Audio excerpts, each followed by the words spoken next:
Welcome to another special edition of Bigfoot and the Bunny for the Paranormal UK Radio Network. My name is Chris Carr, and this week, as of the recording of this introduction, New Year's Eve is but a couple days away.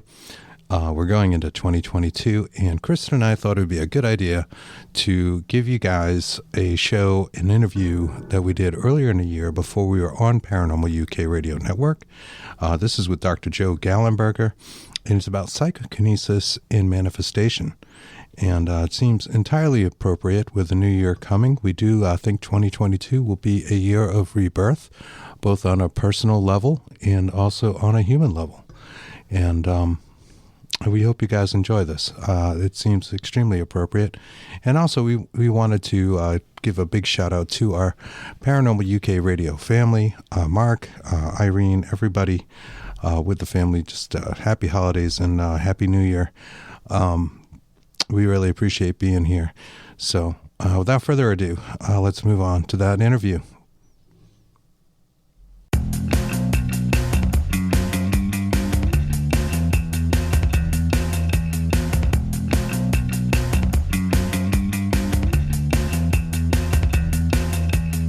Welcome to Bigfoot and the Bunny.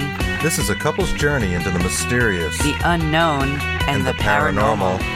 I'm your host, Chris Carr. And I'm your host, Kristen Johnson. Together we are Bigfoot and the Bunny.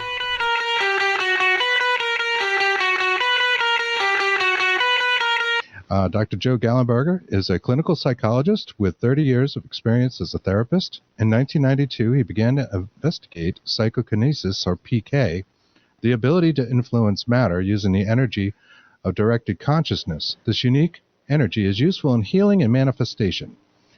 Gallenberger scientifically confirmed PK in university laboratories and has taught PK in over 150 worldwide workshops, such as Inner Vegas Adventure, and I'm going to plug the book here, Inner Vegas Adventure, where students achieve dramatic healing, strong influence over dice and slot machines, and many powerful manifestations at home. Welcome, Joe. Welcome. Thank you again. Hi, how are you? Good. We're doing okay. We're a little bit of a panic. Our camera's disappearing. We got crazy stuff going on today, but welcome to the show. Welcome to Bigfoot and the Bunny, and thank you for taking the time to talk to us today. Sure. Thank you for having me.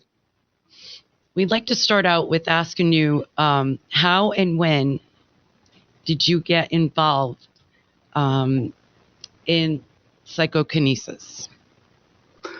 I work as a clinical psychologist, but I also have been a trainer at Monroe Institute for 30 years. And when I was up there working with some programs, found that if somebody, say, had a headache, I could touch their shoulder and the headache might go away. We might need that. And then later we were working with the program, and to practice some meditation techniques we were having a game of dice. And I found my hands getting really warm, my heart wide open, connected to spirit, grounded to the earth well. In the same mental state or consciousness state as for healing, and found with that I could roll what I wanted on the dice. So I rolled 7 sevens in a row, for example. Wow. And that intrigued me because that's studyable. We know exactly what the statistics are on dice. And it seems, since it was the same energy as healing energy and manifestation energy, it was something I wanted to pursue. So I went to Princeton Engineering Anomalous Research Labs as a subject and left there knowing PK was real and that I could do it, because we got some results at 30,000 to 1 by chance or better. Then I wanted to get a black belt in PK, meaning I had to find a place to practice. And Las Vegas was perfect because we, again, know the statistics on dice and slot machines. So I started going out there by myself and found it very possible to do in a very positive psychological state. And so pretty quickly, began to bring people out with me, and we were at 99 workshops when COVID hit. So we're waiting to do our 100th, hopefully this fall, of the Inner Vegas Adventures. And then I wrapped back around to Monroe Institute and started a 6-day program there called Manifestation and Creation Squared, where we explore PK. And I still work with laboratories now, University of Virginia. For example, last experiment was 48 seconds of doing psychokinesis, 48 seconds rest, on and off for 100 trials with 128 lead EEG on your head to see what's going on in the brain when people do this. And we got significance on the PK and also interesting brainwave patterns. So continue to explore this on a science basis as well as a practical basis. That's super interesting. And I know one of my questions for you, it was something I was reading in the book where you talked about being at the Monroe Institute back in, I guess it was around 1991, and you got yourself connected to an EEG neuromapper for that brain mapping. And there were some differences there, right? So as far as what an average person maps, and what parts of the brain light up, if you will, in there. Most people have a resting occipital alpha wave pattern toward the back of the head with a narrow field of attention, but you had a resting temporal gamma wave pattern, which is wide field attention. Could you tell us a little bit about that? We're actually very interested in brain mapping and what goes on in the brain when, PK or psychic experiences occur. And, we have a background in paranormal and some other things. You can see we got some creepy stuff behind us and all that. We think, these things are all related, whether Connected. People manifest ghosts and that kind of stuff, or whether there's something there. Can you tell us a little bit about that mapping? Yes. So at the time that they did the analysis there, I was the first one they saw with that pattern. Since then, there's been quite a few. You could look at this almost as some people having a wide field attention. They may even be labeled attention deficit disorder, but it tends to be also associated with psychic functioning because you do have a wider field of attention. It would be oversimplification to just say it was gamma in the temporal lobes, but that can be part of it. There can be synchronous beta in the frontal lobes, numbers of interesting patterns. And we find Monroe Institute is a place where they have developed a meditation system that easily changes brainwave patterns for people called HemiSync. And so we use that up there for most people. Within 10 minutes, they can be deeply relaxed. 15, 20 minutes, they're in a highly altered state where they might be in touch with guidance or be able to do PK tasks, those kind of things. I'm going to back up a little because I want to set a good theme for the show. A lot of people talk about PK as being a controlling mental things with your mind. I think the mind is like a steering wheel in the car. It sets direction for intent, but the car goes nowhere without gas. And I found in my work that the best gas you can put in the PK car is the energy of unconditional love. It's very positive spiritually, psychologically. So somebody could do PK out of great anger or agitation states, much like a woman, lifting car off of a child, might be in an altered state of consciousness. But for doing this on a consistent, regular basis, we use energy of the deepest love, kind of an agape in the Greek term, love for all beings, feeling one with everything, including the spoon for bending metal, the dice for rolling dice. And with that, we've had 1.6 billion to one by chance on roulette. We've had about 200 million to one by chance on slot machines, and on dice, very spectacular results over the time. So when my guess is, because we've studied brain maps of people doing all kinds of things, that many people doing PK may have a different look in the brain. There'd be different patterns associated with high altered states in everything that we've studied so far. So you can't really say gamma equals PK or something like that. It's just not that simple. So there were just some consistencies, and when you use the hemisync techniques and things like binaural beats, I guess, can you actually see the changes in the neuromapping? Yes. So if you are being real time neural mapped, usually what we see is binaural beat technology is relying on putting one sound in one ear like 100 cycles, the other ear 104, and the brain goes into the difference. So in my example, 4-cycle rhythm. So the first thing you see on a brain map would be synchrony between the left and right hemispheres begin to beat together. Okay. And then they move into the level of brainwave pattern that we might be aiming for. We were aiming for a deep delta, 4 cycle per second. You could be showing a sleep pattern. Your body could be snoring, and yet you would have awareness, because we're also adding some beta and a late alert signal. So in the Monroe system, one thing that's sophisticated about it is there may be patterns of up to 20, 28 different patterns within a half-hour meditation. And so they're constantly shifting through delta, theta, gamma, alpha, as opposed to a lot of the programs you could get online that might have pure alpha, for example. And with that, you can get some very interesting states of consciousness going. That's super interesting. I was really impressed with some of the testing that you did in the Princeton labs. One of the tests being that they had 2 different pictures, and I think one was a cat and the other was like a pyramid. And if you focused on one, there was a random number generator. The pixels, would go one way, for yes or no, 0, and the other way for 1.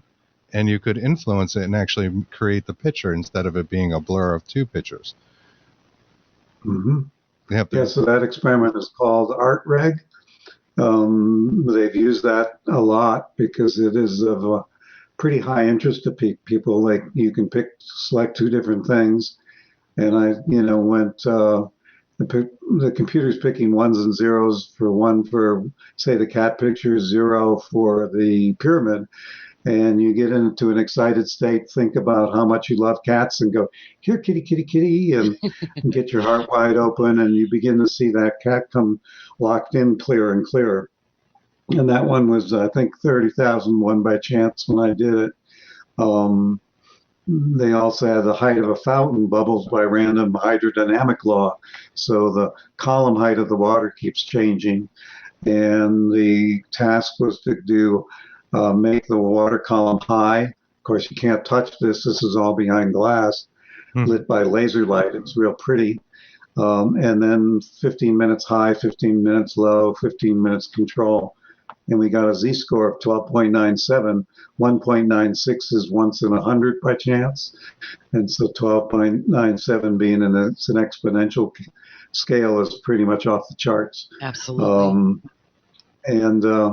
The nice thing, that random number generator that was in ArtReg, slot machines have pseudo-random number generators. So I've had success visualizing a royal flush in hearts, 10 queen, 10 jack, queen, king, ace of hearts in sequence. And they've gotten that in the first pull out there, which is 140,000 to 1 by chance. Wow. And the nice thing in Vegas is you get rewarded with money. In the lab, it's actually kind of boring, Right. To do 48 seconds PK on and off for 100 trials when they've already spent a half hour putting 128 lead EEG on your head takes a lot of motivation. And so, being a psychologist rather than many of them were engineers, I looked a lot at motivational set in the laboratory experiments. And Princeton had gotten wonderful results, 12.5 million trials, They got significance, but they were using mostly unmotivated undergraduates who may have drank the night before for extra credit, to make up a Right. story, and not really telling them what's possible. And so I was wondering more, what would qigong masters do, energy healers, people that have some familiarity with energy sending, energy receiving. We would maybe get a strong effect. And I think that tends to be true, though most people can do this. It's very natural, but just because it's natural doesn't mean it's easy. Chris and Kristen, say I said, well, we're all getting sleepy. Let's go to bed. We're having a party, and now we're all going home. And you get home and you say, gee, I'm tired. I think I'll get in bed. And then you think of something else and you fall asleep, right? It's kind of an intention, let go. Mm-hmm. But if I said, go on TV tomorrow night and I'll give you $10 million if you can fall asleep in 20 minutes with 100 million people watching you, you might have trouble, right? Because now Most it's definitely. struggle, effort, self-consciousness. And that's what tends to get in the way with the PK. If I say, here's a spoon to a kid, a child, and I say, you can bend it, they may easily bend it. If you give it to an adult, they get into their mind and go, I don't know if it can be, I don't know if, and underneath, I won't be able to do it as I will be able to do it, which would change their whole belief system about the world and their sense of power. So it gets loaded up pretty quickly. So our main thing is we have to get people into joy, lovingness, gratitude, feelings of abundance, playfulness, get out of their heads. So when we're at the dice table, if we all feel one with the universe, we're grounded to the earth, we're in that present moment, we're having a great time, hearts are open, we tend to get rewarded with money within seconds. If you go into greed, fear, ego, you tend to get punished by withdrawal of money. So in the Vegas Adventure Workshops, we found really in 3 days we could train somebody into a more enlightened way of living, almost like you would train a dog to sit by reward, because you'd get rewarded if you did better, and then you'd get to learn what that state was like. So it's been an interesting journey. I've been on it for 20 plus years, and I wrote about it in that Inner Vegas book you were going to hold up, Chris. Well, I get a sip of water. Can they see it? It's an excellent book. I'm so thoroughly enjoying this. I noticed in the beginning of the book, you talked about some of your childhood experiences as well. It wasn't just at the Monroe Institute that this all started. You had a history of PK-like experiences and unusual experiences. Could you tell us a little about that? Yeah, more telepathic with my mom, and also quite a bit of out-of-body travel as a child. And then in college, began to do out-of-body in more of a controlled way. Part of that was motivated that I was in a motorcycle accident at 21 and ended up in skeletal traction 6 months, and then a body cast 6 months. So I didn't have much to do. And there in the hospital, and began to practice out of body. Also, I was in psychology as a program, but one of the teachers came from the college when I was in the hospital and taught me Eastern religions and philosophy under independent study. So I got some more familiarity that way. When I was real young, maybe 6, 7 years old, I used to have what I call oneness experiences, where I'd be just a point of consciousness at one with everything. And I didn't talk to people about it. I thought they might put me away somewhere. But being raised Christian, I began to read a lot about Catholic mystics and things like that, which motivated me to go to a monastery when I was 14 for 2 years. And I liked the meditation contemplation, but I didn't like much else about the monastery. So out I came and back into regular life where you could date and things like that I enjoyed. Sure, a little bit more fun and a little more earthy. Yeah, a little more earthy. Sure. What were your childhood experiences like? That's weird. Oh, I'm sorry. You did mention that there were out-of-body experiences as I well. was going to go with astral. Yeah, was it an astral projection? Yeah. So Sorry. when I can remember at the age, I don't know, maybe 10, 11, where you ride bicycles a lot. In our town, it was kind of hilly. So as I would go to sleep, often I would have the image of riding the bicycle down the hill, and then the handlebars would separate, and the bike would go down the hill, and I would continue on a straight path, holding on to the handlebars, and then drop the handlebars, fly around the neighborhood at about the height of the telephone wires, and go check on my friends and things. It was usually night, so it was kind of boring in terms of what they were doing. But later on, would do things in a more experimental way. I would notice the digital clock as I would leave, what time it would be, what time I get back. I might go visit somebody who had a target. I'd ask them to put something on the dining room table, and I could see if I could identify that, come back, and then call them. And some of those were pretty interesting. I remember going up to see my brother one time, unbeknownst to him. He was about 1,000 miles away. Saw him eat about 6 Oreo cookies and be on page 238 of this book, and then called him and was able to identify that to him. He said, yeah, that's what he was doing. So that's one of the things that got me interested in Monroe Institute, because it's kind of famous for out of body. Right. Bob Monroe was a big advocate for astral projection, and I think wrote classic books on it, if I'm not mistaken. Yeah, he was a hardcore businessman and began to experiment with sleep learning. And because he had a lot of experience in radio shows, he used to do the music for like The Shadow and shows in the 30s and 40s, that he began to wonder about using sound to keep you just from falling asleep, right on that edge of sleep and awake, and to learn languages and things. Some of the work was with the Army, and they were having some success, but because of his exposure to that signal, he began to feel vibrations in his body as he would go to sleep. And one day he was thinking about flying the next day with his glider plane in the thermals in the mountains of Virginia, and he felt a bump, and he opened his eyes and saw a fountain. That confused him, and he oriented, and it was the chandelier on the ceiling, and he looked down and saw his own body in bed, and that kind of scared him, so he slammed back into the body. But he was checked out medically and psychologically, and then his curiosity got piqued. So he established the Institute basically he thought if 5,000 people had this experience, we would have a good database. And I think now it's 30 or 40,000 people that have been through the premier program Gateway at Monroe.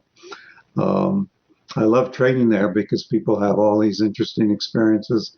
Talking to the people on the other side who have passed on and no longer have a physical body, creativity states, guidance states, out-of-body states, psychokinesis, remote viewing, if you're aware of that term, where you can perceive with no regard to time or distance.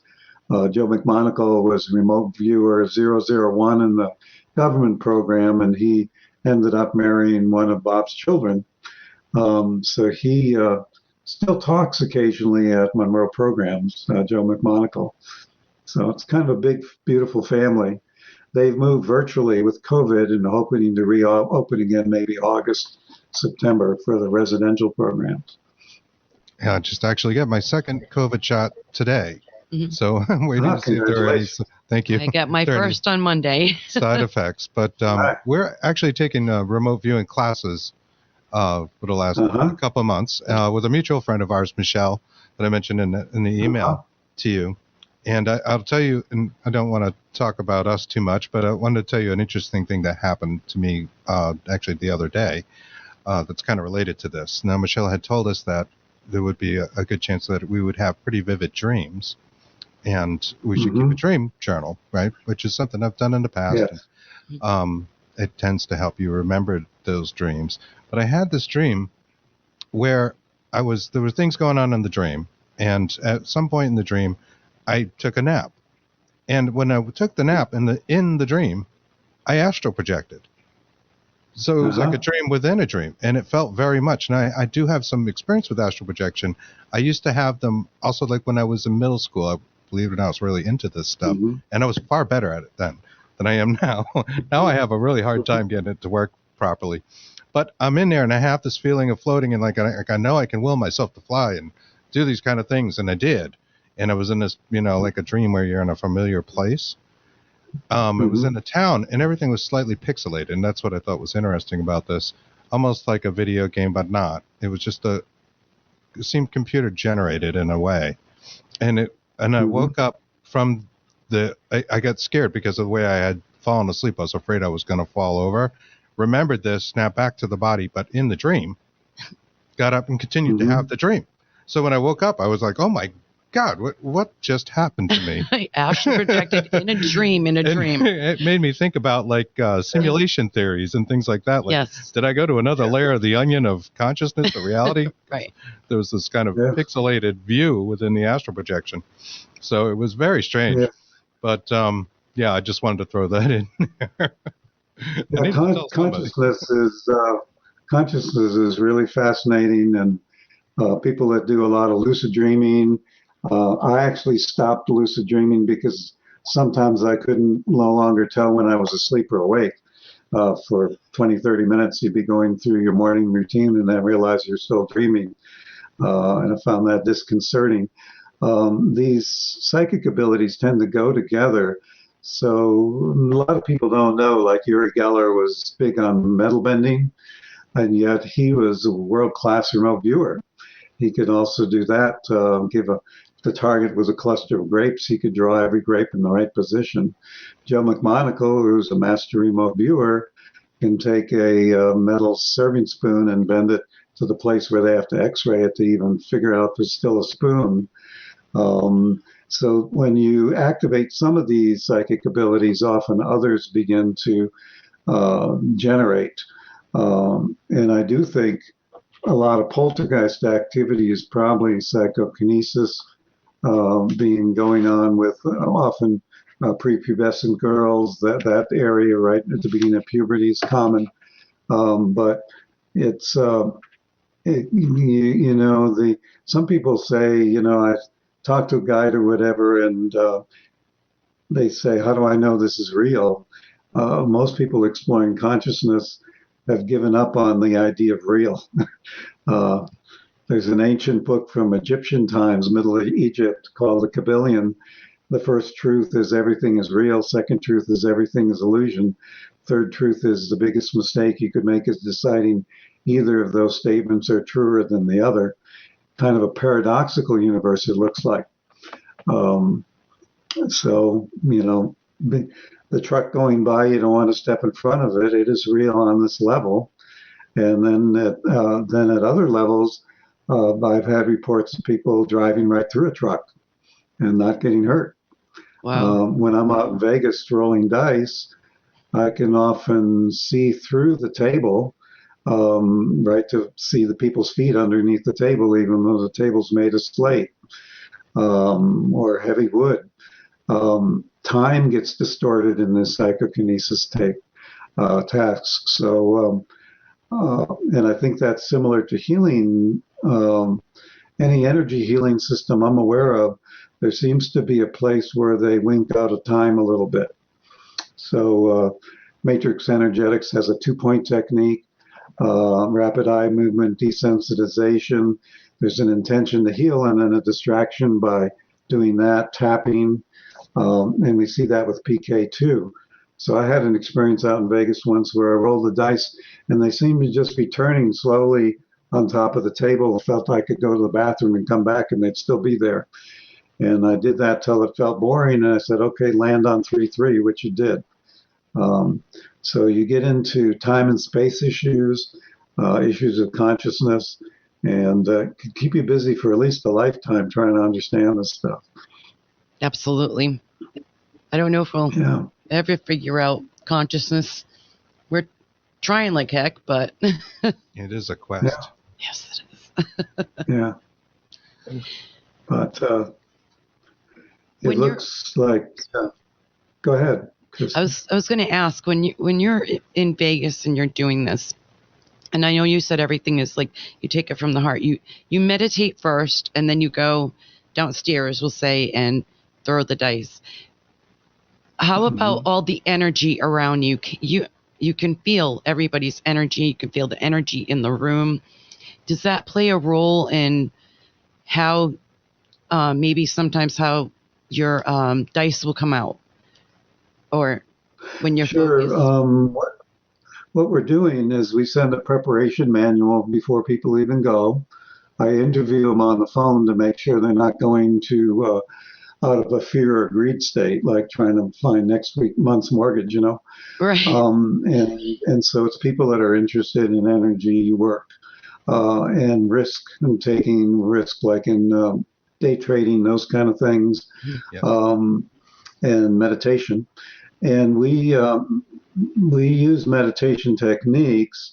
I have a whole series of meditations that are about 35 minutes on my website, Sync Creation, called The Abundant Heart, The Healing Heart, Ocean Heart. They tend to give you tools to put a beautiful ball around you of energy. When we get to Vegas, we then meditate as a group and put that vivid ball of energy around us.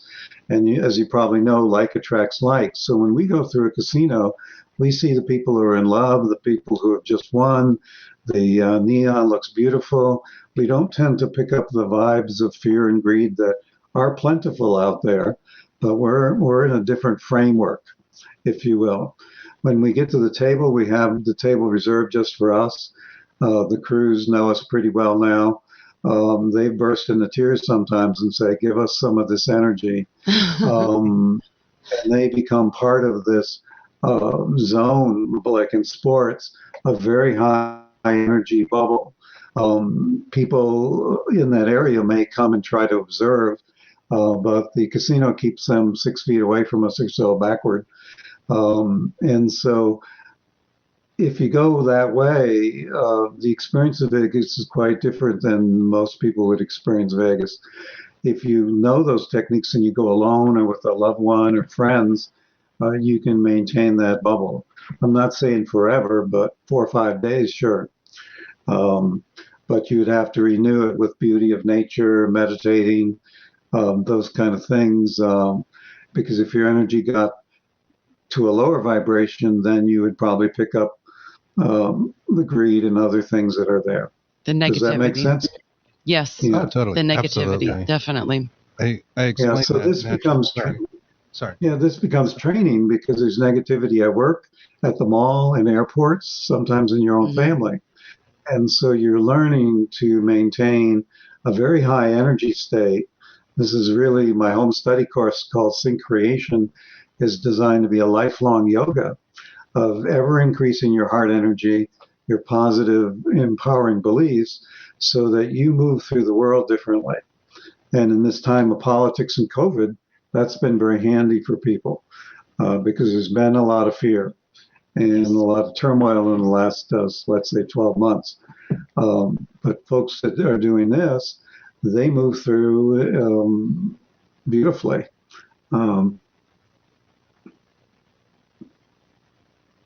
I love that correlation talking about the heart, as opposed to a lot of people go with the third eye thing and all their psychic abilities are with your third eye. But what you're saying is that is, like you said, is a steering wheel for the car, and it's really the heart energy that flows out, that changes your level of PK ability.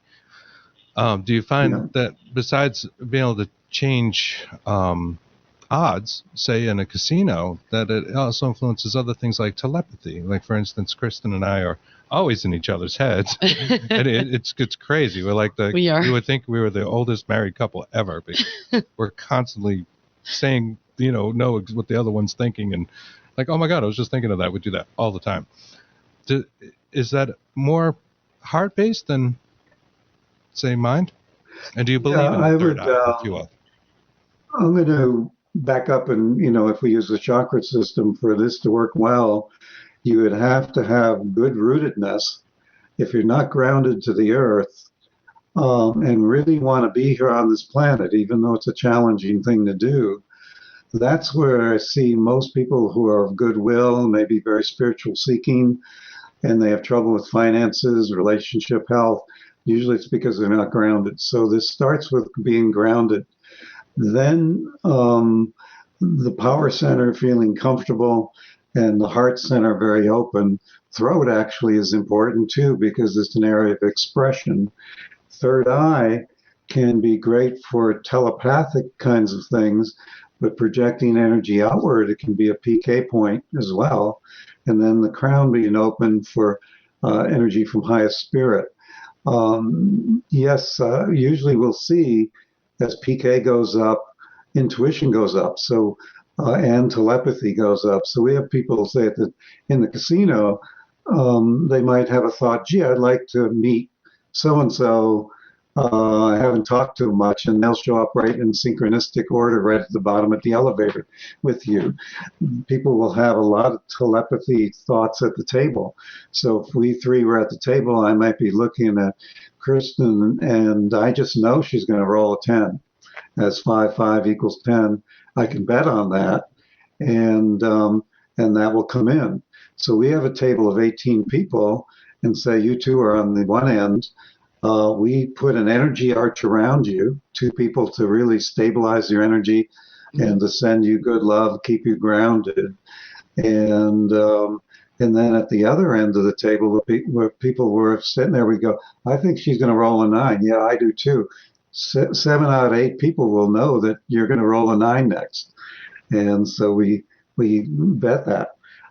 So we are dancing between telepathy, precognition, and PK all the time.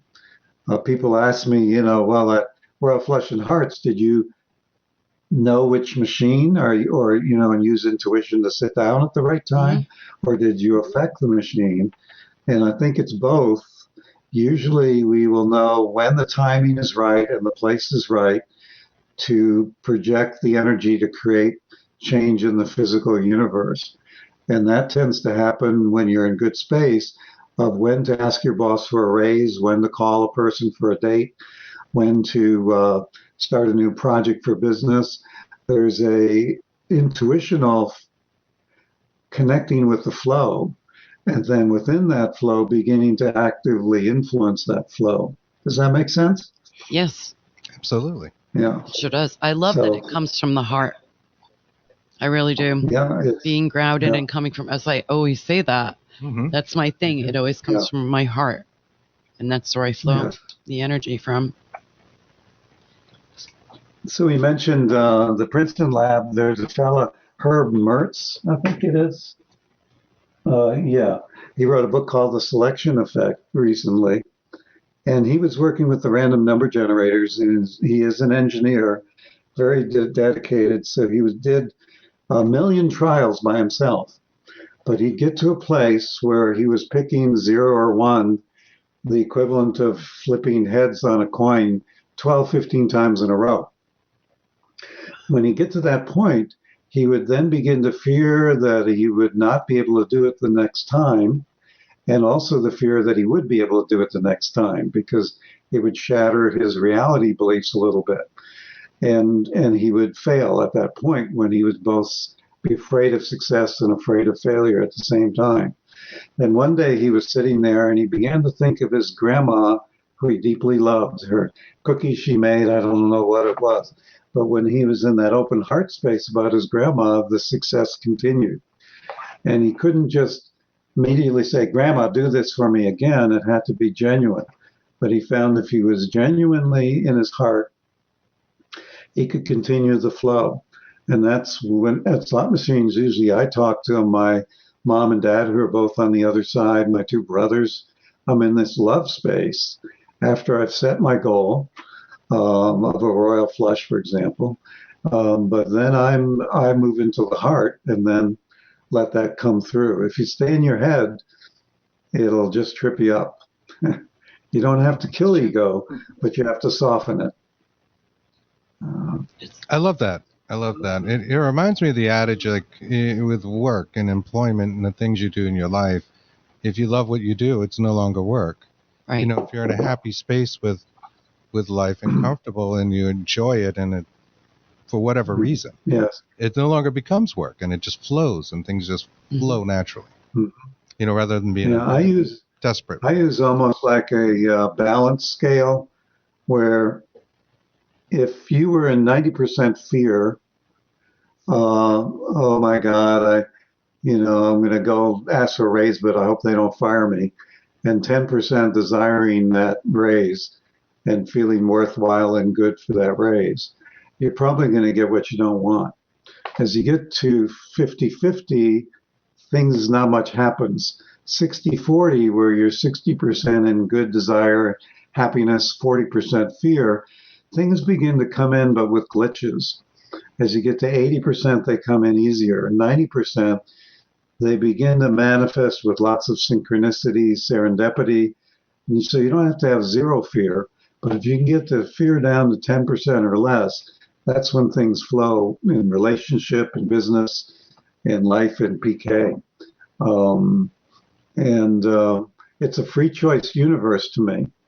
And it's normal for us to base what's happening on our past experience. It's not the universe doing it to you. So I'm going to make up an example. I'm a 15-year-old guy. I'm in class and I get attracted to a gal and I ask her friends, do you think you might like me or things? And eventually I get up the nerve to ask her out. And I go and say, would you like to go out with me Saturday to the movies? And she stiffens and reddens and says no. I'm going to assume she didn't like me. What I don't know is she does like me. She asked her dad the night before, I think this nice guy in class is going to ask me out. Can I go? And he said, no, you can't date till you're 16. So what she's showing me is her anger and embarrassment at what her father has said to her.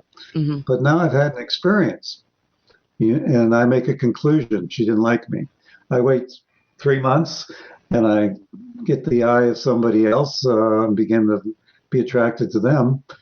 And now I have fear that I'll be rejected.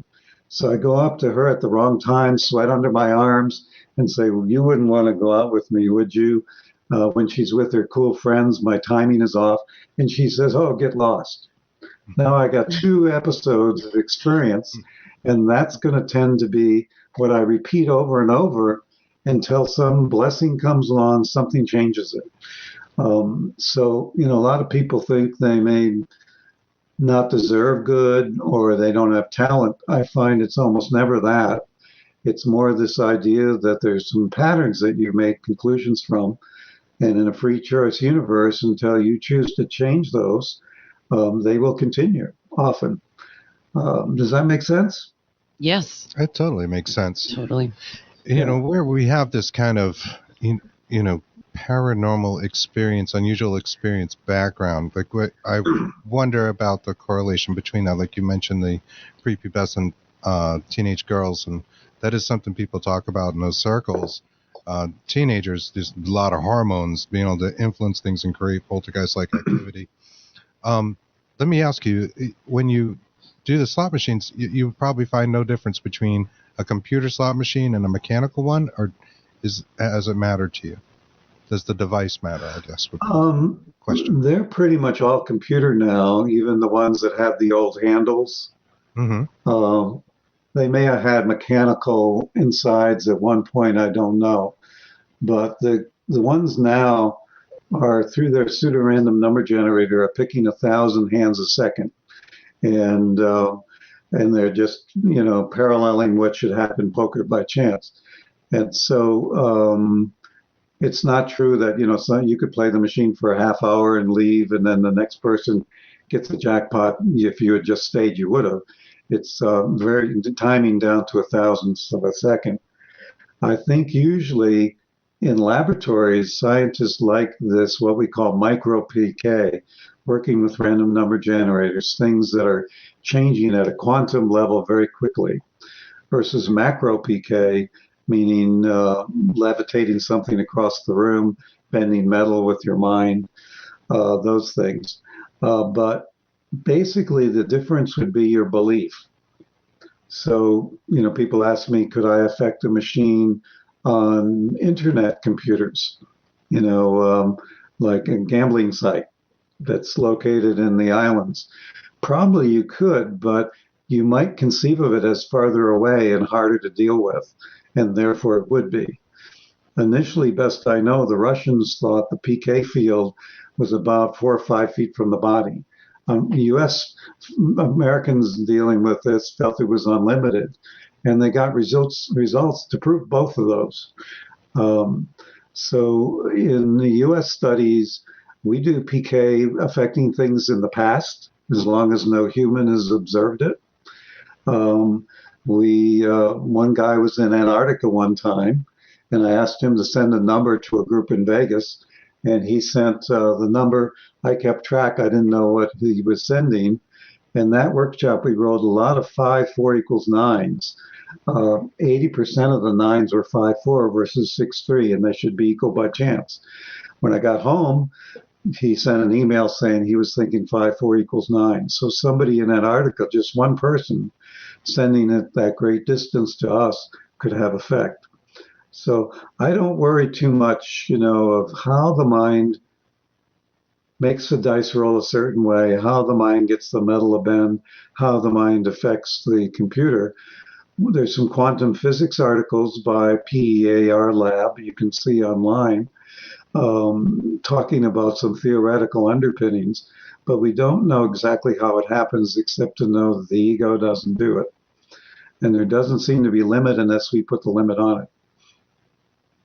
So it's almost the mental belief and the intention, how you view it. If you believe it will change and you feel good about it from the heart to the mind, and you actually see those connections. Energy flows. And the data shows. And, when you talk about these kind of numbers and odds, it's fascinating. It's so much different. This is where I love parapsychology, and I think it's so interesting because you do the science behind it and the math, and you look at it and you go, okay, well, this is a little bit more than, did I hear something or did something light up? It's like, wow, look at this. This is the real thing. It's hard to debunk it, if you will. Yeah, we have, there's a good book called, I think it's Real Magic, Dean Radin. But at this point, from his point of view, doing meta-analysis of all the research in the last few decades on psychokinesis, remote viewing, telepathy, precognition, they are what they're called 6 sigma events. They would not occur even once in a billion by chance.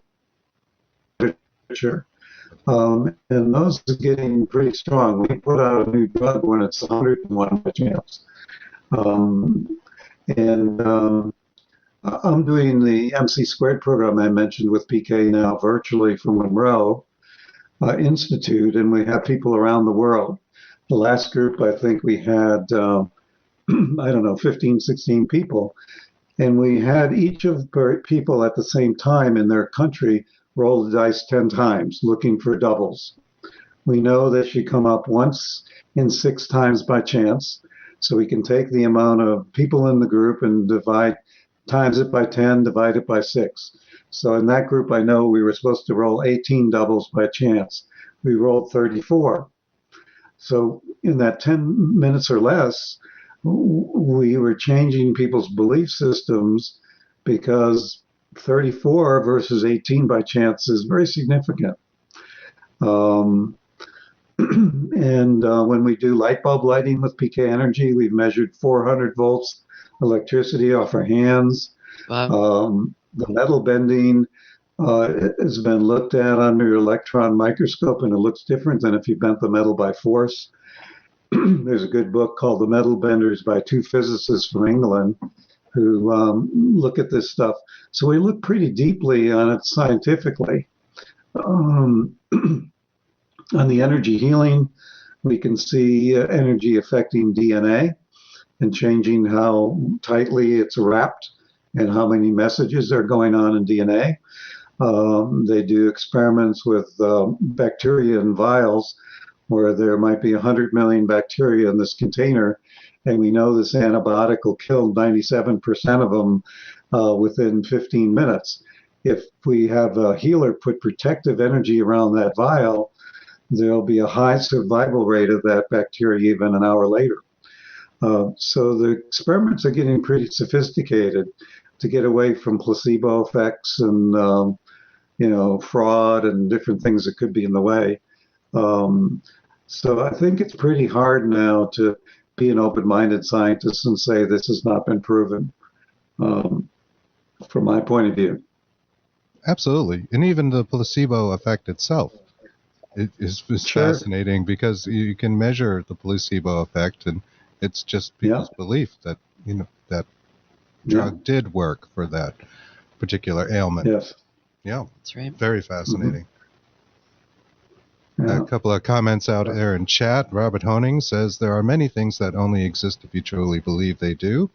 Thank you, Robert. And Anne Marie Young says, all connected, everything. Yes. We much of this we are doing is oneness. And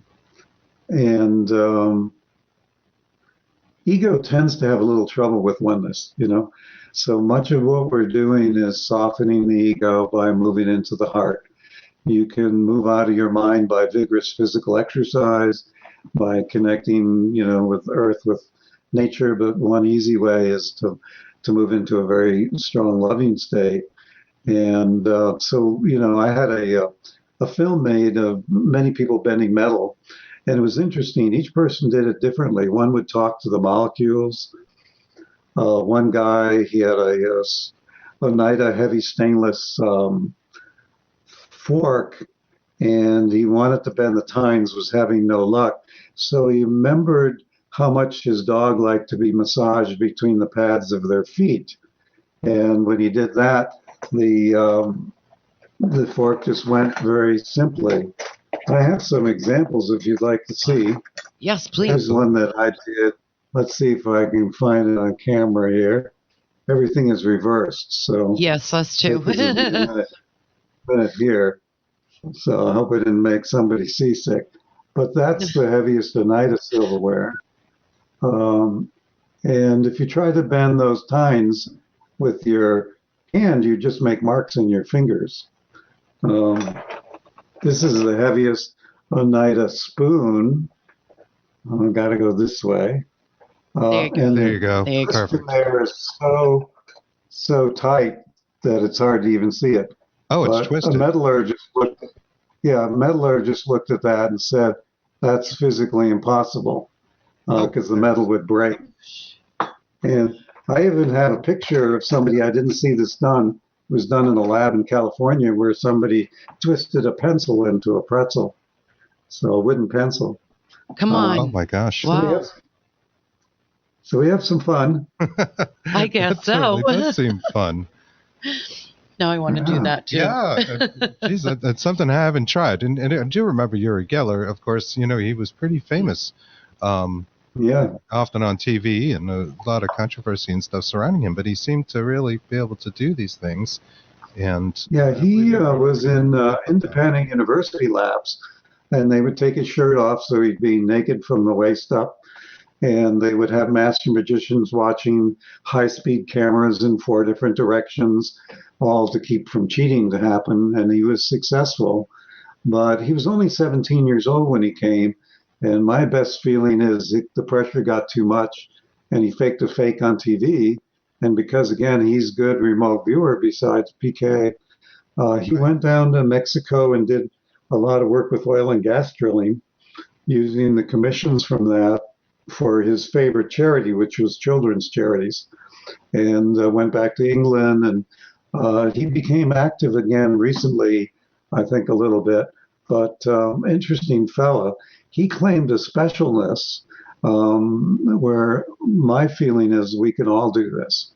And I see a difference between people that can do this for years and years and years and it be positive psychologically. They usually don't claim to be special. They claim everybody can do it and then go that way. But it can be a way to really change your beliefs a bit. A lot. Most definitely. I want to ask you about people and heart transplants. When you have energy, then you get, say, a heart transplant from somebody, and we've heard stories about people feeling the person who was harvested from their feelings and their emotions. Their People, emotions heart transplant recipients sometimes feel the emotions or experiences, or I think even memories of people who had got the heart came from initially. Yes. And do you think that ties into this? Well, I think they did have even one episode where I think it was a woman, the heart she got was from somebody, and she was able to go back and see who murdered the person that was the donor. And they pick him up and arrest him because she experienced that scene. I think, excuse me, I think, one first place is to free up concepts that the mind is in the brain. It seems non-local from this work we do. There also seems to be quite a bit of intelligence in the heart and in the gut. Heart math does quite a bit of stuff within the heart area. So if you then assume non-local for consciousness, it becomes easier to see how some of this stuff might be possible. That, there's a psychometrist who could read a watch or a bracelet from somebody dead 100 years and give a perfect reading for what happened in that person's life. I put the organ in, like a heart transplant, maybe in that same thing, that a certain object or house or an organ or holding somebody's hand, all of those things can be ways into greater knowledge about what you're seeking knowledge about. Remote viewers, they might even just use a picture of an object that nobody's seen. A computer's holding the picture, and they could, let's say it was a picture of a bowl. If you wanted to know, they could tell you who smelt the bowl, who formed the bowl, and how many kids they had. Oh my goodness. So information seems very accessible, but there can be various ways in it. And I think one way might be a transplanted organ. That could be one of the ways. So that's my theory. I can't prove it. But Robert Honing says memories are stored at the cellular level. Yes. So I think it's in our very DNA. We can make changes there in cellular structure. Often the emotional body is what keeps something there.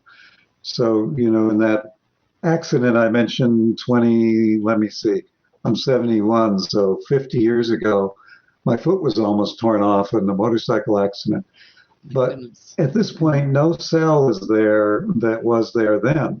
What keeps the memory of the injury? It's usually the emotional body and your mental constructs continuing to put those impressions into the cells.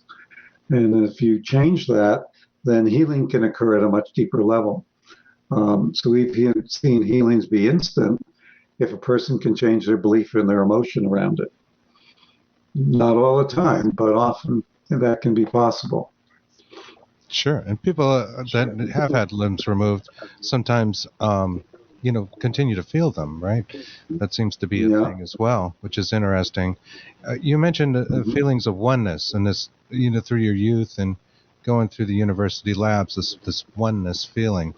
It seems complementary to that idea that not everything's as separate as we think. Like the mind is what controls all the thoughts and memories and stuff, and that the heart and other parts of the body maybe are working more conjoined than we give it credit for. Absolutely. How would you go about cultivating that heart energy, that happiness, that good spirit? Yeah. Well, if people watch a video of soldiers returning from war, being reunited with the family, or puppies being born, their hearts will open for a few minutes, but then the first bad phone call or commercial on TV, it closes again. So we look a lot at how to increasingly make this a consistent heart opening state. I did a book called Liquid Luck. It first became out as a meditation exercise called Liquid Luck. And I was trying to take 20 years of experience in this and condense it down to 35 minutes or so a person could get a taste of how this would be possible. And in that exercise, after the deep relaxation with binaural beat, we put in first feel happiness and help a person begin to feel happy, then abundant, then grateful, then compassionate, which gets them out of ego, then praising of the world, then loving, and then feelings of good fortune. And then all they need to do is take a drink of this imaginary liquid that they've just formed with all these beautiful things in it when they want to buy a lotto ticket or whatever.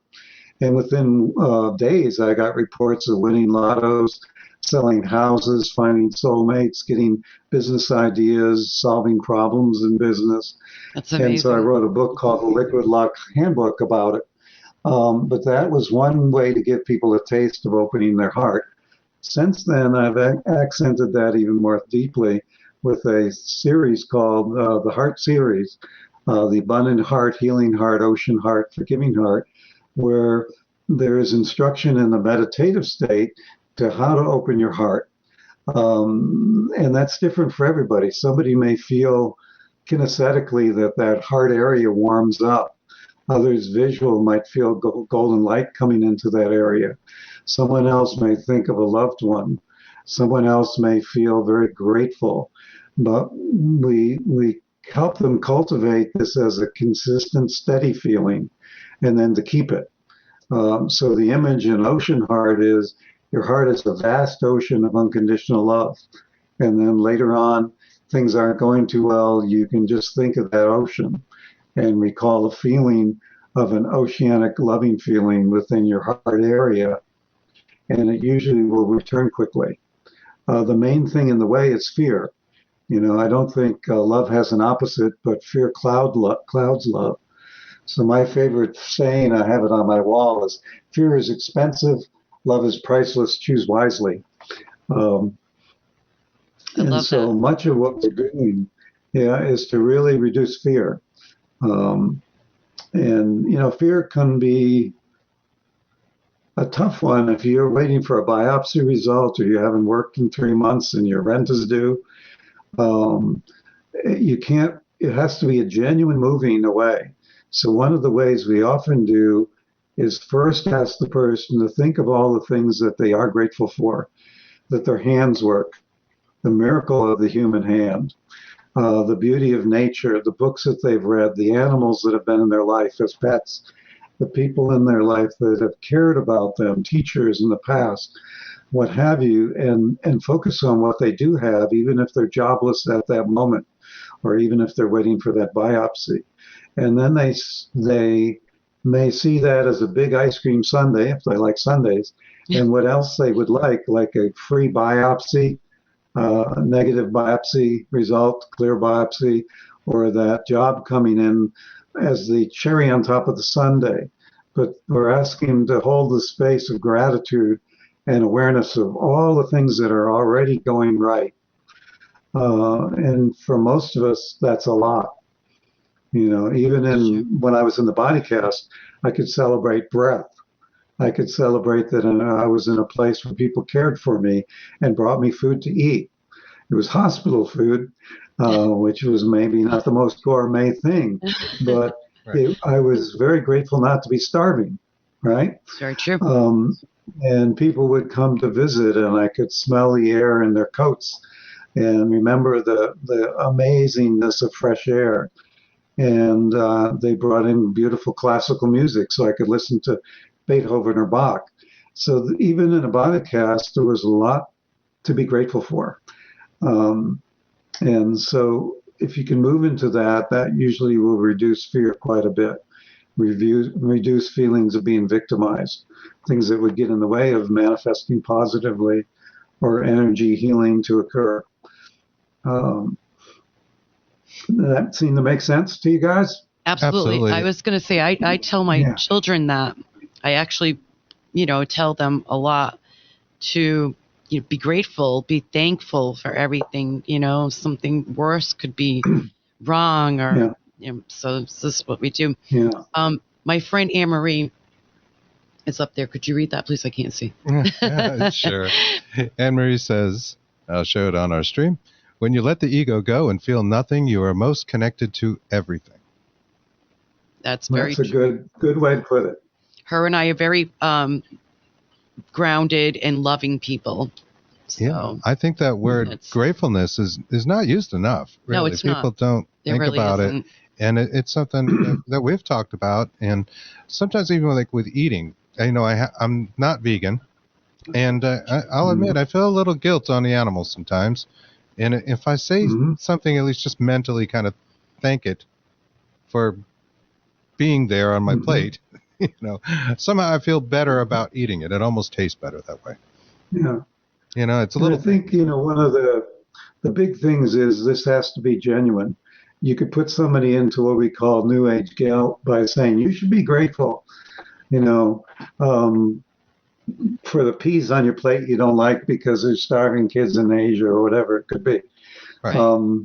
And you should be grateful to, write the thank you note to Aunt Nellie who sent you socks for Christmas that are 2 sizes too small, because it's the thought that counted. And you have to find a way really for that, the child, the teenager, if you said you should be grateful, they might snap back at you. I didn't ask to be born, give you dagger eyes or something, because they're feeling very badly hormonally, and their perspective is a narrow ego perspective.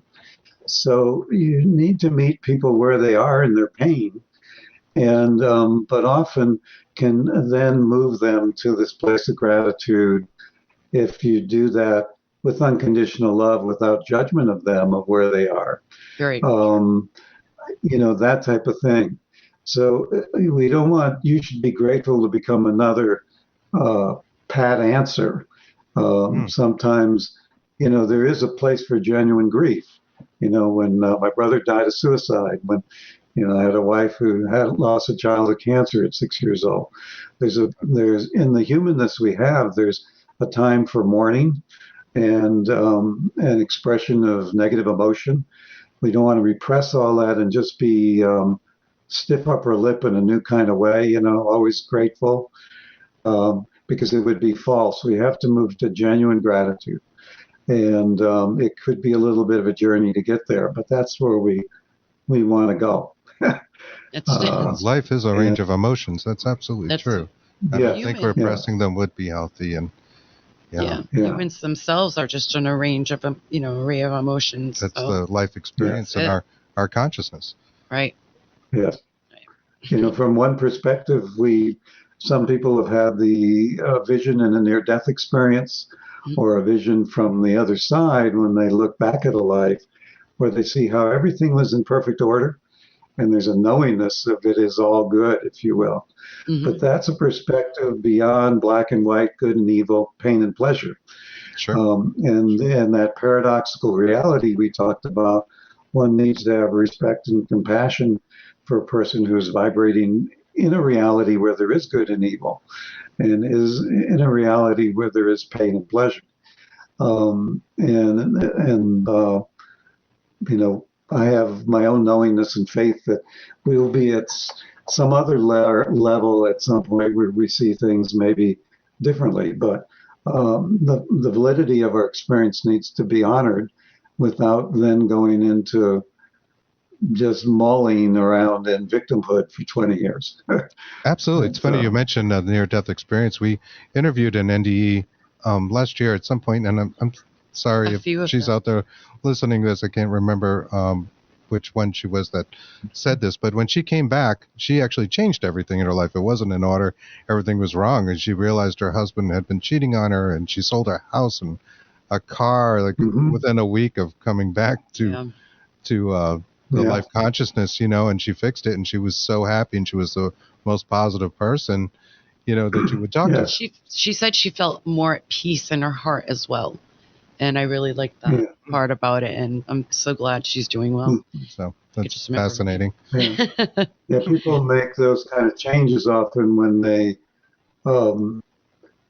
move out of fear and can accept what is right now. If a person had a drinking problem, they're probably not going to change it at all until they first admit they have a problem. So the near-death experience, often people come back with much less fear and greater insight, and then they will compassionately look at their life, and rather than from victim, they'll say compassionately, I need to change this. There's no trust in this relationship, or this person's abusive to me, or this job no longer serves me.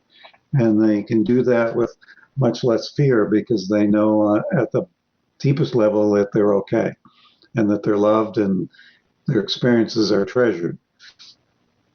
Right. Absolutely. Could you tell us about your Sync Creations, which we put there in the ticker, can be found at www.syncreations.com. Your program for everything we've been talking about and cultivating this PK. How does it work? So it's spelled SYNC, like the word synchronize, and then the word creation, CREATION. And it's on what we call a COVID special right now, $300 off.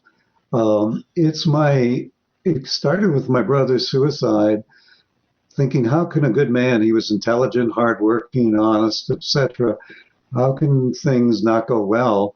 And it felt to me like he was not feeling deserving of goodness, and he had a lot of fear. So at the basics of the course, there's a lot of work within there and tools to help with feelings of limit, emotions that are maybe restricting, and moving you into being able to visualize an ever-increasing lifelong yoga of increasing love. It's designed with all these psychokinesis tasks. So the metal bending comes with metal, seeds to grow in your hand. We've had root growth of 2.5 inches in 2 minutes off of sending energy. Those kind of things. Amazing. Yeah. So we're wanting to give people very tangible verification that this works, that they can do it, and what the rhythm of building energy, focusing in, letting go, that energy, how to get these things to work in the area of manifesting, healing, and PK. There's 13 exercises with the brainwave patterning that we've mentioned. A couple other free exercises during the COVID special are put in there. And this has been, if people go to my website, Sync Creations, the tab that says Home Study on top, there's a survey of 60 people at the bottom of that page who've done Sync Creation and what they used it for. And that's a gamut from, many people beginning to lucid dream, talk to relatives that have passed on, talk to unborn children, be lucky in casinos, start businesses, have improvement of health, all kinds of cool stuff. And on the Sync Creation website, there's also lots of free articles. Top left, it says previous newsletters. And there's tips for energy healing, for PK, for manifesting. And so people may want to read the free articles at minimum just to get a little more background on this. But the Sync Creation Home Study is our like Cadillac plan. It's our very thorough thing designed to be used lifelong. If somebody wants a taste, they can go to the products tab on top and just get one of these exercises. They're under $20 as download or CD, like the Healing Heart if you had interest in the healing, Liquid Luck if you thought that was interesting when I talked about that. So they're there just to be very accessible at many levels of commitment, if you will. But the Sync Creation Home Study course has been a big bestseller during COVID because people are home. Right. And sure, if they work 2 or 3 weeks hours a week on this, they can make really good progress. So, and eventually, when we get past this, I think as you mentioned earlier, your program ties into trips to Vegas, and you do take groups. And yes, it's a lot of people do both. The MC Squared at Monroe Institute that I talked about is a virtual program. and eventually it'll be residential again, has very similar content to syncreation. So all of these kind of work are related together in different ways. I've had my shot. I took J&J, so it was a one-shot deal. And Excellent. we're probably going to require vaccination if we start in the fall, because we have people from around the world come to the Vegas workshop. And for everybody's safety, that might be a criteria. But we're eager to get started again. I love going out there. And, Absolutely.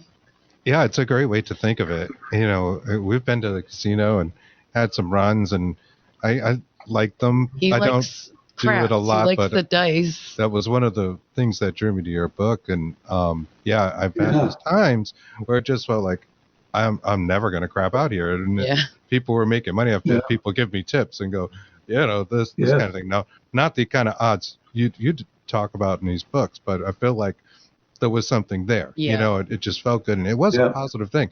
I'd be like, blowing the dice. Yeah, blowing the dice. We got and it's a very happy, uplifting thing. Yes, experience. Even if it's for 20 minutes, people will report that it was one of the most fun they could have legally as an adult. And you can make a lot of money in 20 minutes of craps. Yeah.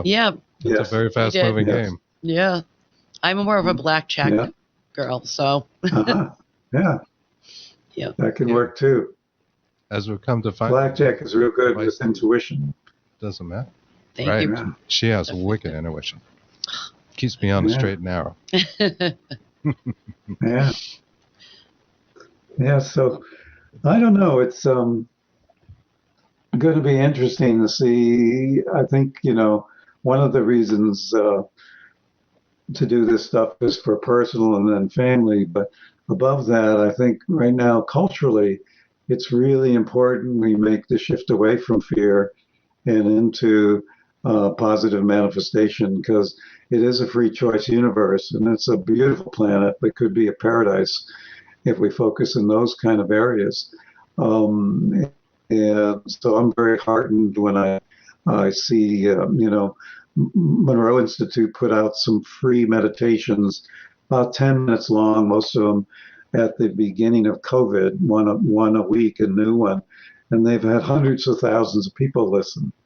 And there is some convergence going now where larger and larger groups are focusing more on what we can do in the positive creator way, if we can get out of our usual funk of limiting thoughts and limiting beliefs as a culture.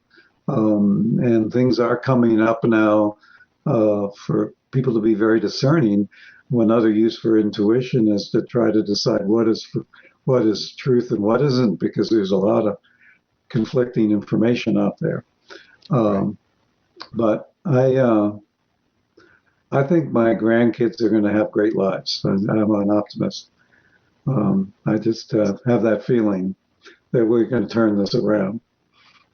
I sure hope so. And I feel like things are changing. And of course, you know, it's spring now, summer's just around the corner, the sun's out more, and there's just something to that that makes you feel good. You know, at least where we are in this part of the country. It's actually a beautiful day today, which is nice for a change. Right. Absolutely.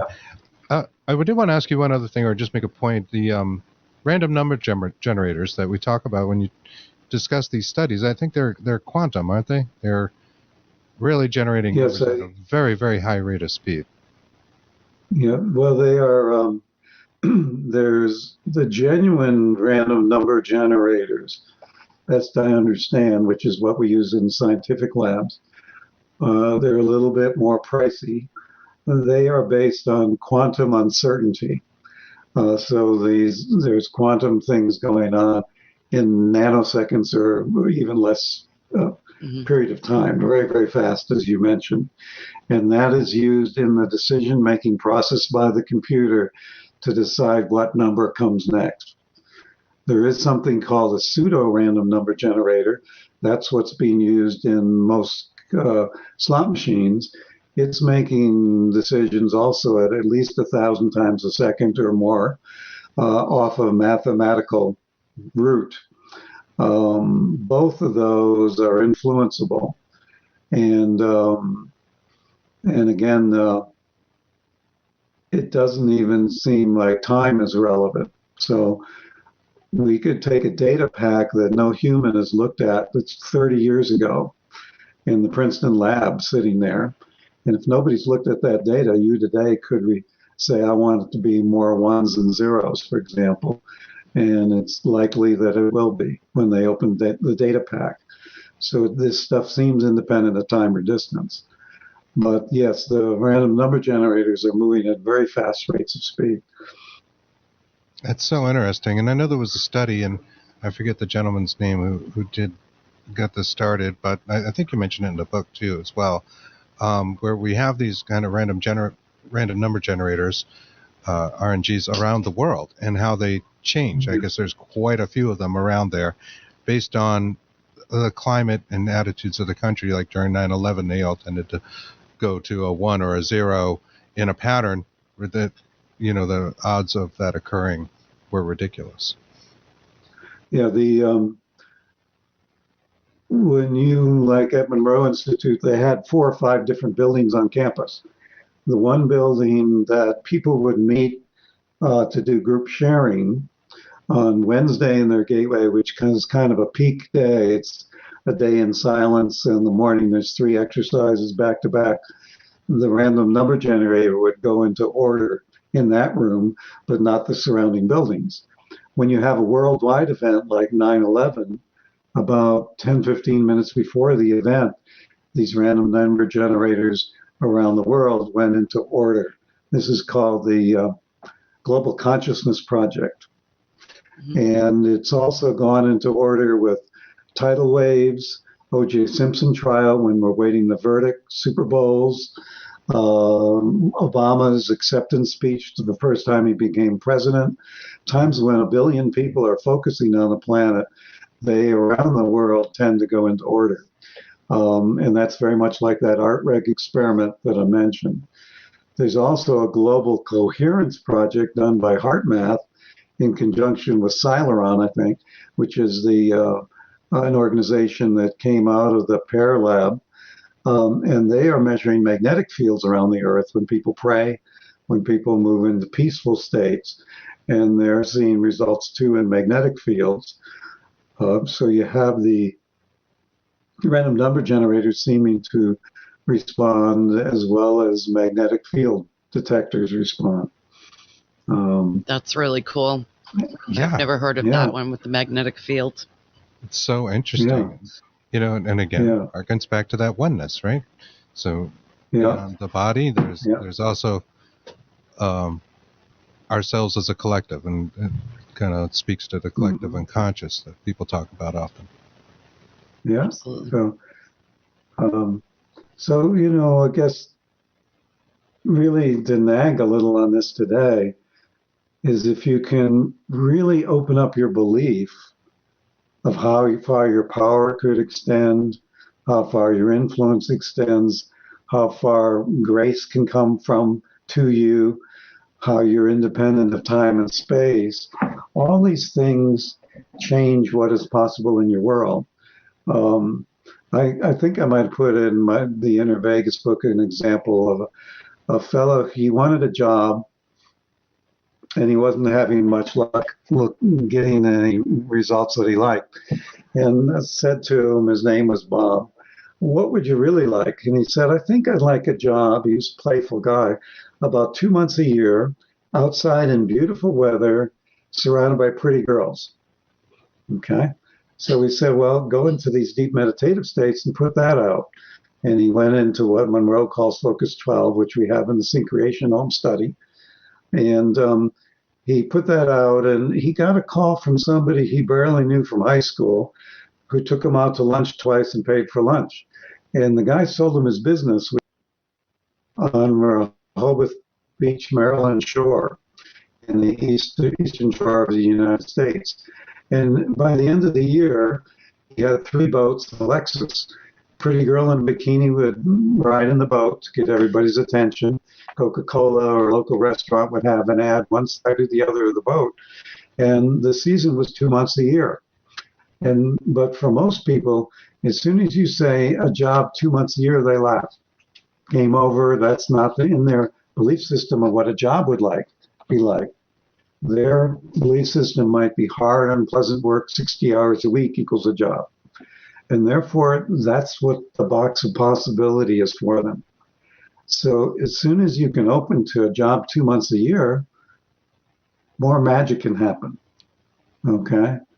And we know now that some, teenager gets an idea online and over the weekend becomes a millionaire with the idea, with the power of social media now.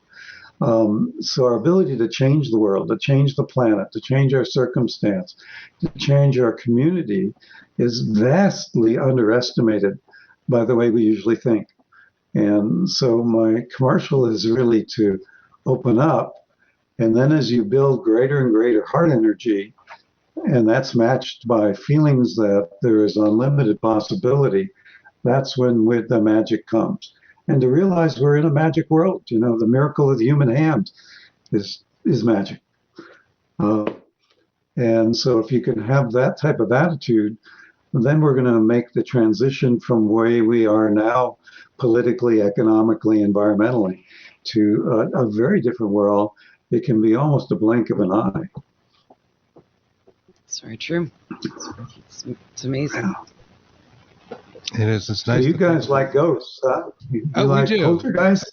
We do. We do. But I don't particularly care for the poltergeist, but we've seen. So interested in proof of an afterlife. Yes. And that's where I was asking you about the self-manifestation of poltergeist activity, versus something that is actually there talking back to you, and when we talk about devices like slot machines, I'm thinking in my head, there's a whole host of what I call paranormal toys, and there are things like EMF readers and different things that sometimes seem to really work. We've had experiences with them that, are fascinating and weren't easily explainable. So I guess my question is, how much of this stuff occurs through self-manifestation or somebody's even fear, a different emotion of being in a scary place, right? Do you see people in the dark at night with the kind of trying to build up the fear intensity? We do this stuff during the day, by the way. Yeah, we don't need for to the do most it at part, night. we rarely do anything at night. But I wonder if they're bringing it on themselves through self-manifestation, or in those cases there is something someone talking back to them, and I think both occur, really. Myself personally, I think we both agree on that. But trying to divide decipher what is what is pretty difficult. I think both are there. I'm not a huge expert in the poltergeist area, but I've seen evidence of things that, from my sense of knowing, I know were poltergeist activity, which I might say would be usually ego fragments, kind of an echo of a person. And I would contrast that to beautiful, sometimes highly complex messages for people who may be in spirit and they're in communication with us. And then there are some things that are self-generated by a person in body here in that psychokinetic way. So there's a very rich variety of experiences. Some I would consider kind of ghost story that had some fear components, other things that have been very beautiful, many things that have been confirmed, in that when people research this and look for verification of reincarnation, verification of things, they will have people pass back messages from other side about hidden objects or circumstances of a crime or whatever that are very verifiable. But you can twist yourself into a pretzel because you can say, well, maybe it's universal mind and you're being telepathic versus really talking, but Occam's razor says the simplest explanation tends to be the truer one. I think we have to leave room for these phenomena, but a variety of ones. So I think it's sure not a boring planet. There's plenty to keep you occupied. There's to study and learn about. This sure is. He's pulling props out. Yeah, I can show you one of my props. So, like, this is a device we like. This is called a Mel meter, and this thing, I think, is 3 or 4 different things that it can measure. And we've seen EMF, static electricity in the air, temperature, things of that nature. Seen it just go bananas, for lack of a better word. So much so, in certain instances, that it actually reached out to the manufacturer. His name's Gary Galga, and sent him a video of it. Let's see if he could explain it, and he couldn't explain it either. So, I feel like something might have happened with that. But was it through self-manifestation? That's where I wonder. Or consciousness. Something there. Right. We don't think it's all scary and spooky, although we like we're kind of creepy and we like spooky things back there. But, I think it's just a fascinating world, like you said. Absolutely. Yeah. And I love the positive energy in your message and this idea of cultivating heart energy. And it, you're talking about more than winning at the casino. You're talking about improving one's life. Yeah, the casino really was. It picked up because it's such a quick feedback device. I could think negative for weeks before I got sick, or I might think positive for months, and my soulmate might not show up because those processes may take a longer time. And so a lot of times when people try to visualize, say like the movie The Secret, and they might, see the house or whatever they're looking, nothing happens. They again feel maybe they're not talented or deserving, or that it's bull, it's fake, it really doesn't work. And so you're looking around for a place that would give you really quick feedback like your machine there does, and also keep your excitement high. And the casino was wonderful for that, but also seeing root growth in their hand in 2 or 3 minutes on seeds in their hand, and feeling the vibration in their hand when that happens, lighting a light bulb. The best we've had on that was a report of a 6-pack of bulbs across the room for 20 minutes. They stayed lit.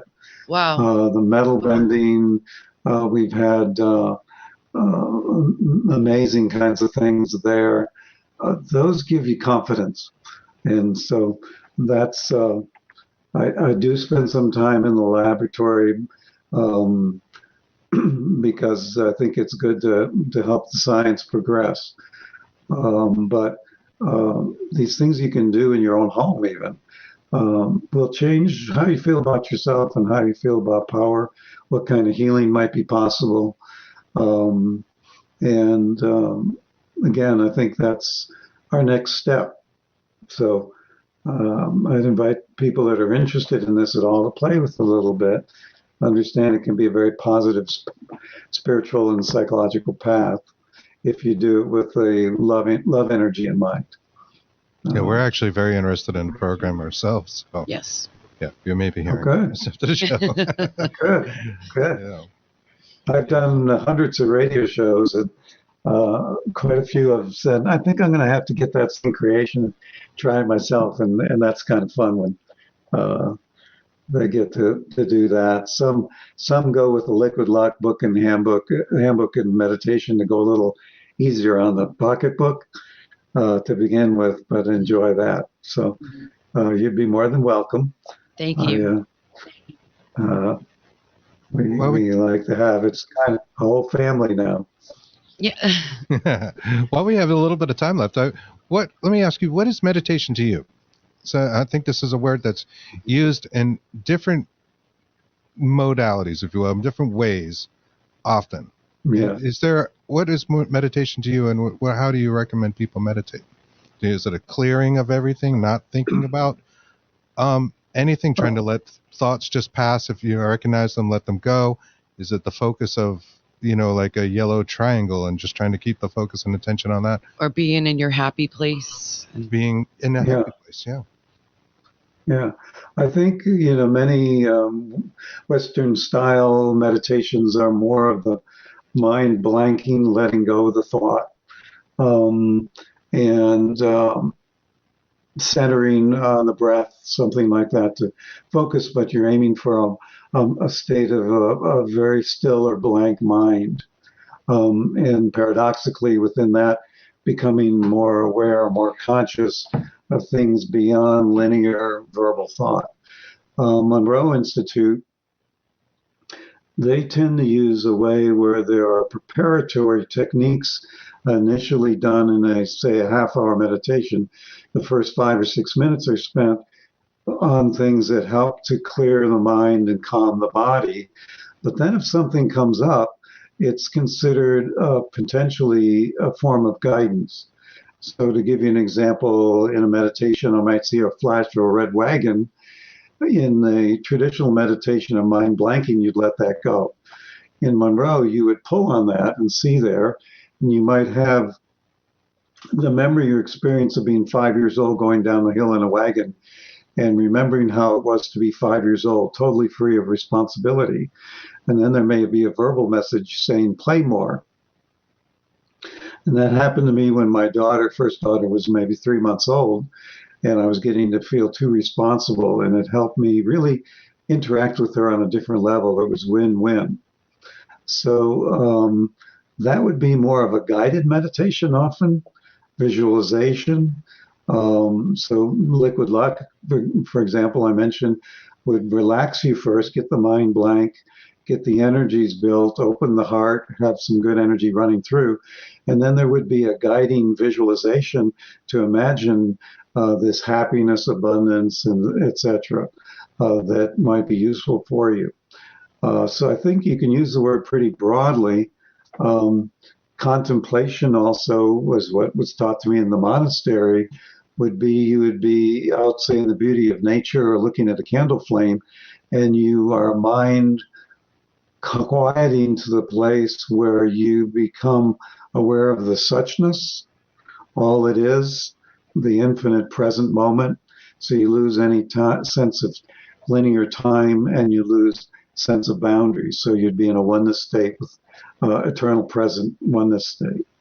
All of that, I think, could be under this word we use pretty broadly, meditative.